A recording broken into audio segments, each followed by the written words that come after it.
नमस्कार। आज कर्मचारी राज बीमा निगम 1948 के ऊपर कुछ विशेष आंकड़ों के साथ उपस्थित हुआ हूँ। सामाजिक सुरक्षा के प्रावधानों में ईएसआईसी एक बहुत बड़ा भारत सरकार का प्रयोगात्मक दूरदर्शी प्रोग्राम रहा है। आपको ये 1948 में ये विधेयक पास हुआ, लेकिन लागू 1952 में होता है। आज इसके कुछ महत्वपूर्ण आंकड़ों के बारे में आपको जानकारी देना है। ये कार्यक्रम जब ये एक्ट बन गया, एक कार्यक्रम जब लागू हुआ तो देश के दो जगह सबसे पहले लागू हुआ, दिल्ली और कानपुर। दिल्ली और कानपुर यानी एक राष्ट्रीय राजधानी और दूसरा एक उत्तर भारत का औद्योगिक बहुत बड़ा क्षेत्र कानपुर। और उस समय 1952 में 1,20,000 इसके रजिस्टर्ड ईएसआई का कर्मचारी, ईएसआई का रजिस्टर्ड बीमित व्यक्ति हुए, यानी जिनका अधिनियम लागू होने के बाद जिनका अपना वहाँ अंशदान कटने लगा और सरकार देने लगी। कहने का तात्पर्य 1952 में ये संख्या कर्मचारियों का 1,20,000 हो गया। आज 2022 है और 2022 में इसकी संख्या 4 करोड़ है। अब 4 करोड़ में आप 4 से कम गुना कर दें तो 16 करोड़ होता है। 4 करोड़ कार्य करने वाले कर्मचारी और 4 उनका परिवार के सदस्य, तो ये ईएसआई पारिवारिक की भी जिम्मेवारी उनका बीमित करती है। तो कुल मिलाकर 16 करोड़ लोगों का चिकित्सा का ये भार उठाता है। अब आगे आप आइए। जो पहला अब इस कमेटी में 3 तरह के लोग सदस्य होते हैं। एक, भारत सरकार के प्रतिनिधि, दूसरा श्रम क्षेत्र के प्रतिनिधि और तीसरा प्रबंधक या मालिक के प्रतिनिधि। भारत सरकार के प्रतिनिधि में सरकार आती, श्रम मंत्री आते हैं और चिकित्सा मंत्री आते हैं, उनका विभाग आएगा और उसके बाद श्रम विभाग और उसके बाद जो प्रबंधन हुआ, मालिक हुए और फिर सभी ट्रेड यूनियनों के पदाधिकारी इसके सदस्य बनते हैं। अब ये 3 ट्रापाटाइट बॉडी हो गया, ये 3 मिलकर इस संगठन का निर्माण होता है। अब आगे आइए। जब ये संगठन शुरू हुआ तो इसका एक नामित व्यक्ति में तत्कालीन प्रधानमंत्री श्रीमान जवाहरलाल नेहरू जी भी थे। आज इसका 23 रीजनल कार्यालय है पूरे देश में और 39 इसके एसआरओ छोटे कार्यालय हैं। लगभग एक चीज और बता दूं, ये जो ईएसआई है ये भारत सरकार और राज्य सरकार मिलकर चलाती है। तो पूरे देश में 1,500 अस्पताल राज्य सरकार चलाती है, यानी 1,500 अस्पताल, और उसके बाद करीब 160 अस्पताल ईएसआईसी यानी ये बोर्ड चलाती है। पूरे देश में ईएसआई के 600 ब्रांच ऑफिस है और 50 निगम के द्वारा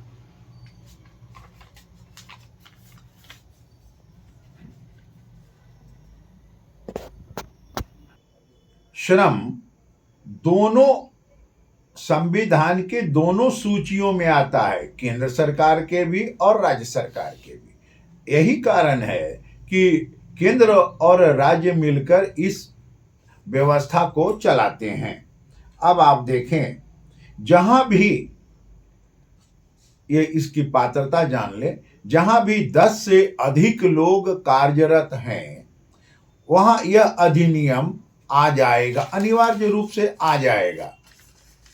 हाँ, पात्रता में एक विषय और आता है, जिस श्रमिकों का 21,000 के मजदूरी तक होगा, जिनका मजदूरी 21,000 तक होगा, वही ईएसआई के पात्र होंगे। देश में अब एक बहुत बड़ी बात है, ईएसआई का, बिहार रीजनल बोर्ड का हम भी सदस्य हैं, जिसके चलते मेरा व्यक्तिगत अनुभव है। ईएसआई पूरे देश में 11 मेडिकल कॉलेज चलाती है। ये एक बहुत बड़ी बात है। और आपको ये भी जानना चाहिए कि मजदूरों के बच्चों के लिए, मजदूर कौन हुआ?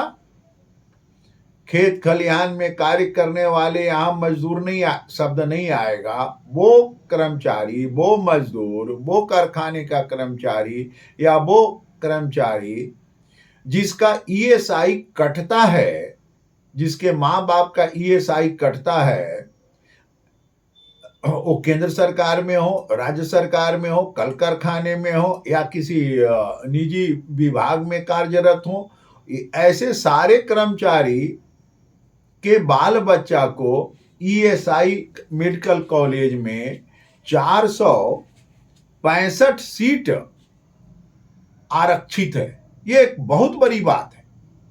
और आपको ये जानना चाहिए, जिस समय नीट का परीक्षा होता है, मेडिकल टेस्ट होता है, एमबीए में एडमिशन के लिए, उस समय बाजाबता उनको लिखना पड़ता है कि मेरा ये नंबर है ईएसआई का, और उसके बाद उनके बच्चों को ये आरक्षण हो जाता है। बिहार में मैंने आपको ये बताया कि देश में 465 सीट और बिहार में 35 सीट है मजदूरों के बच्चा के लिए। बिहटा में जो ईएसआई का अस्पताल है, उस अस्पताल का कुल 100 बच्चों का व्यवस्था है, जिसमें 35 मजदूर के बच्चे के लिए वो सीट रिजर्व है। उसके और एक विषय और आपको बताना है कि बिहार में बिहटा का अस्पताल, राजस्थान में अलवर और कर्नाटक का गुलबर्गा, ये 3 ऐसे अस्पताल हो गए कोविड में जहां आम जनता को मजदूर के पैसे से चिकित्सा मिलती है। यानी यहां बाहर के भी लोग जिनका ईएसआई से बीमित नहीं है, उनका भी यहां चिकित्सा होता है। ये 3 मेडिकल कॉलेज, बिहटा, अरवल और गुलबर्गा का मेडिकल कॉलेज में कोविड के समय से ये निःशुल्क चिकित्सा आम जनता के लिए भी हो गया।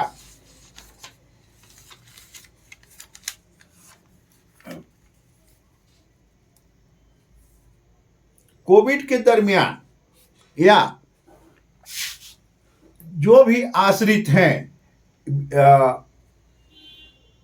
ईएसआई 4-5 प्रकार का कार्यक्रम चलाती है। चिकित्सा हित लाभ, बीमारी हित लाभ, अपंगता हित लाभ, आश्रित हित लाभ। आश्रित यानी जो उसके परिवार में सदस्य हैं, अगर उनका भी कोई बीमारी होता है तो उसके लिए भी ये सेवा प्रदान करते हैं।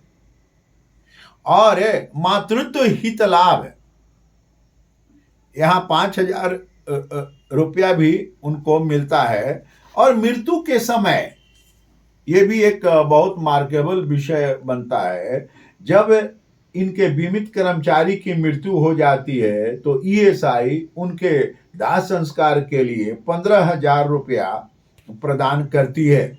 एक विषय और, बेरोजगारी के समय जब उद्योग बंद हो जाता है, कर्मचारी जो बीमित है और उसका उद्योग, उसका कल कारखाना, उसका संस्था, उसका दुकान, उसका बाजार, उसका मॉल बंद हो जाता है, उसका कॉलेज, उसका शिक्षा संस्थान बंद हो जाता है, तो 2 वर्षों तक एक निश्चित रकम उस कर्मचारी को ईएसआई प्रदान करता है।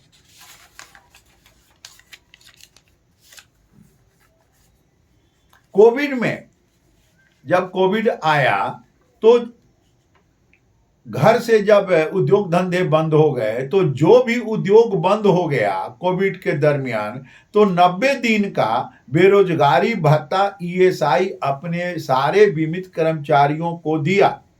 एक विषय और है, अगर कर्मचारी का कोई पैसा, जो उनका चिकित्सा होता है और चिकित्सा का कहीं पैसा उनका रिफंड नहीं हुआ, तो उसके लिए हर माह में दूसरे बुधवार को सुविधा समागम की व्यवस्था विभाग करती है और उसमें उनका रिपोर्ट आता है और उसके बाद उनकी समस्याओं का समाधान किया जाता है। एक विषय और आता है, सरकार यानी कर्मचारी राज्य बीमा निगम। अब आप देखिए, पूरे देश में 766 जिले, लगभग 500 जिले तक कर्मचारी राज्य बीमा का संपर्क है, नियंत्रण है, इनका टाई अप अस्पताल है या टाई अप है। अब जिस जगह पर टाई अप, इनका अपना अस्पताल नहीं है और वहां टाई अप है, तो वहां इनके कर्मचारियों का चिकित्सा होगा। साथ ही साथ जिन जिले में इनका कोई टाई अप नहीं है और वहां इनके कर्मचारी, इनके बीमित व्यक्ति का अगर या इनके परिवार का व्यक्ति को चिकित्सा जरूरत पड़ती है, तो स्वाभाविक है वहां भी इनका इलाज होगा निजी चिकित्सालय में, और जो भी खर्चा होगा एक निश्चित कुछ प्रतिशत के काटने के बाद वो पैसा पूरा विभाग लौटाती है। यानी कुल कहने का मतलब है, ईएसआई अपने कर्मचारियों को कैशलेस सुविधा प्रदान करती है और ये संस्था पूरे देश में इसका अपना एक टाई अप का जाल फैला हुआ है। कोई बड़ा से बड़ा अस्पताल भी टाई अप में इसके रहते हैं और अब ईएसआई में के जो सदस्य हैं उनको ये सुविधा प्रदान करती है। कोविड में तो बाजाबता ईएसआई पेंशन भी देना शुरू किया था। मित्रों, भारत सरकार का यह संस्था ईएसआई का पात्रता 2 ही है, एक इनके अंशदान करते हैं कर्मचारी का, और दूसरा जितना कर्मचारी का अंशदान होता है उतना सरकार इन्हें मुहैया कराती है। कर्मचारी राज्य बीमा का ये देश में बहुत बड़ी उपलब्धि है मजदूरों के सेवा में।